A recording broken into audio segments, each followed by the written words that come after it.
मैं अर्ज करूं कि ये अज़ादारी, ये हमारी मातमदारी, ये जुलूस, ये एक ऐसा मिशन है, ये एक ऐसा तूफान है जो यजीद की तमाम को अपने साथ बहा ले जाता है।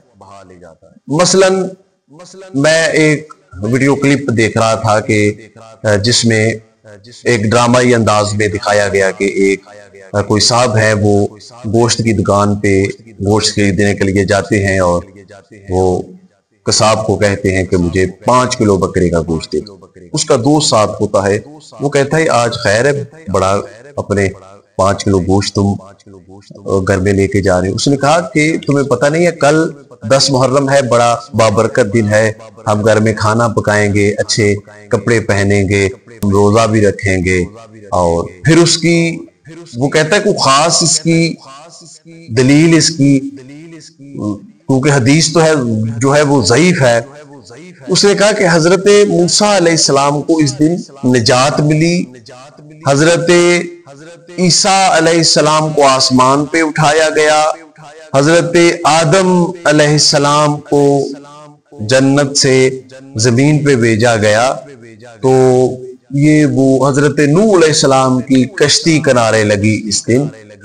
तो वो ये दलाइल दे रहा है और इसलिए वो कहता है अच्छे खाना पकाना चाहिए अपने घर। ये एक यजीद की तरफ से, यानी इसमें हमारे खातमुन नबीयीन सरदारुल अंबिया हजरत मोहम्मद सल्लल्लाहु अलैहि वसल्लम की औलाद का कोई तज़किरा नहीं है कि 10 मुहर्रम को करबला का इतना बड़ा वाकया हो गया। हमारे नबी, आखिरी नबी जो नबियों के सरदार थे, उनकी औलाद को 3 दिन तक करबला के मैदान में भूखा प्यासा रखने के बाद फिर जन्नत के सरदार को उनके खानदान के साथ ज़िबा कर दिया गया, शहीद कर दिया गया। खातमुन नबिय्यीन, नबियों के सरदार की बेटियों को फिर सर से चादरें उतार के बाजारों में फिराया गया। तो ये 10 मुहर्रम का ये नहीं बयान करता, बल्कि क्या कह रहा है कि ये बड़ा खुशी का दिन है। और इसकी दलील ये है कि हजरत नूह अलैहिस्सलाम की कश्ती किनारे लगी, हजरत मूसा को निजात मिली, हजरत आदम अलैहिस्सलाम को जन्नत से जमीन पे भेजा गया, ये खुशी का दिन है। यानी ये उसकी खुशी दर हकीकत क्या है कि क्योंकि करबला में यजीद को फतह हुई, कामयाबी हुई, उस फतह की खुशी में ये घर में खाने पका रहे हैं, ये खुशियां मना रहे हैं, इसे ईद रोज, बल्कि इस दिन को ये कहते हैं हजरत यूनुस अलैहिस्सलाम को मछली के पेट से बाहर निकाला गया, जबकि ये वाकया तो ज़िक्र में होता है। हजरत नूह अलैहिस्सलाम की कश्ती किनारे लगी, जबकि ये 18 ज़िलहज का वाकया है।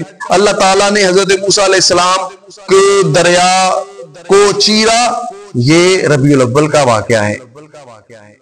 तो वो दूसरे नबियों की कामयाबी के अय्याम को भी 10 मुहर्रम में फिट करके ये दर हकीकत कोशिश कर रहे हैं कि मोहम्मद सल्लल्लाहु अलैहि वसल्लम, जैसे नहीं यजीद ने कहा था जब जनाब ज़ैनब सलामुल्लाह अलैहा और जनाब उम्मे कुलसूम और हमारे नबी अलैहिस्सलातु वस्सलाम की बेटियों को बेरिदा करके कैद करके यजीद के दरबार में लाया गया, तो यजीद ने ये जुमले कहे थे कि आज मैं कामयाब हो गया, काश मेरे बुजुर्ग जिंदा होते, वो देखते कि मैंने उनके बदले ले लिए, मैंने बदर ओहद के मैंने बदले ले लिए हैं मोहम्मद अलैहिस्सलातु वस्सलाम से। ये वो दर हकीकत ये फतह की खुशी में दिन मनाते हैं और अल्लाह ताला ने ये प्लानिंग इन्होंने की है कि फतह की खुशी मनाते हैं, और एक प्लानिंग अल्लाह की है। अल्लाह ताला ने हमें पैदा कर दिया, हम एहतजाज करते हैं। हमारे नबी अलैहिस्सलातु वस्सलाम, हमारे आखिरी नबी खातमुन नबिय्यीन जो सरदार हैं अंबिया के, वो बेवारस नहीं है, वो लावारस नहीं है, उनके वारस जिंदा हैं। ये जो करबला में जुल्म की इंतहा की गई है, इस पर हम सरापाए एहतजाज बनते हैं। हम गलियों बाजारों में ये जो प्लानिंग करते हैं, ये जो खुशी के जश्न मनाते हैं, हम इनके खिलाफ एहतजाज करते रहेंगे। हम अपने नबी अलैहिस्सलातु वस्सलाम की औलाद का गम मना रहे हैं, मनाते रहेंगे और क़यामत तक इनका चेहरा, ये जो यजीद को छुपाने की एक प्लानिंग है, ये इंशाअल्लाह ताला ये कामयाब नहीं होगी।